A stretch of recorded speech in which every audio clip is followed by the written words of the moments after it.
আহা, বলো না যুবক, কতদিন হয় বলতেও পারো না ফজরের ওয়াক্ত কখন,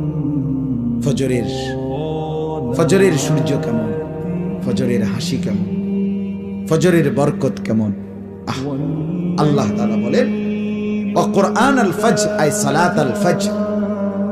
বাকি ফজরের নামাজকে কোরআন বলা হয়, মানে ফজরের নামাজ এটার নামাজও, আর এটার নামাজটাই কোরআন।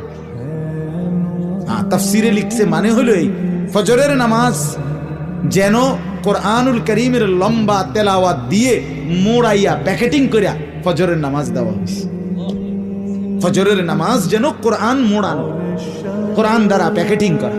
এই জন্য ফজরের নামাজের তেলাওয়াত কোরআন শরীফ লম্বা হয়, লম্বা হয় না? হ্যাঁ, লম্বা তেলাওয়াত স্বাভাবিক। যেই কোনো ইমাম 4 ওয়াক্ত নামাজের চাইতে ফজরের ওয়াক্তে